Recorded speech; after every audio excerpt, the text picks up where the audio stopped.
નમસ્કાર, આપ જોઈ રહ્યા છો TV13નું ડિજિટલ પ્લેટફોર્મ અને મોર્નિંગ ન્યૂઝ સાથે હું છું સંજીવની। કતારના ગેસ પ્લાન્ટમાં પ્રચંડ વિસ્ફોટ, 12 ભારતીયો સહિત કુલ 13ના મોત, 66ની હાલત ગંભીર, ભારતીય દૂતાવાસે વ્યક્ત કરી ચિંતા। આજે પદ્મ પુરસ્કાર સમારોહનું બીજું ચરણ નવી દિલ્હી ખાતે સાંજે 5 કલાકે રાષ્ટ્રપતિ ભવનમાં રાષ્ટ્રપતિ મુર્મુના હસ્તે દેશની પ્રતિષ્ઠિત હસ્તીઓને પદ્મ પુરસ્કાર એનાયત થશે। આજે નવી દિલ્હીમાં ગૃહમંત્રી અમિત શાહ NAFEDનું NAFEX.in ઓક્શન પોર્ટલ લોન્ચ કરશે। દ્રષ્ટિ પોર્ટલ અને ERP પોર્ટલ સહિત અનેક ખેડૂત કેન્દ્રિત ડિજિટલ પહેલો પર લોન્ચ કરશે। પૂર્વ અગ્નિવીરો માટે ભરતીમાં 20% અનામતની રાજ્ય સરકારની જાહેરાત। વર્ગ 3ની ભરતીમાં મળશે 20% અનામત। શારીરિક કસોટીમાંથી મુક્તિ સાથે પ્રથમ બેચને વયમર્યાદામાં 5 વર્ષની છૂટ।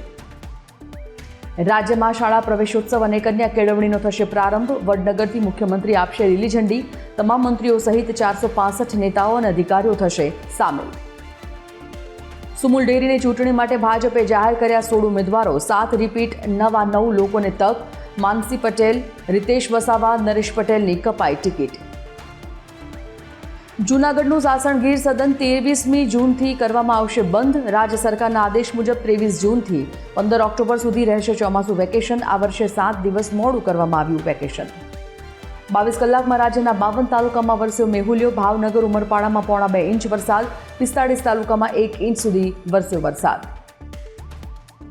26 જૂન આસપાસ ગુજરાતમાં સત્તાવાર રીતે થઈ શકે છે ચોમાસાની એન્ટ્રી। મુંબઈ તરફ વધી રહ્યું છે ચોમાસું, દક્ષિણ ગુજરાતમાં ભારે વરસાદની આગાહી। અલ્નીનો લાવ્યું દેશના ઇતિહાસનું બીજું સૌથી નબળું ચોમાસું। જૂન મહિનામાં સામાન્ય કરતાં 42% ઓછો વરસાદ। દેશની અર્થવ્યવસ્થા, કૃષિ અને કરોડોના જીવનને અસરની સંભાવના।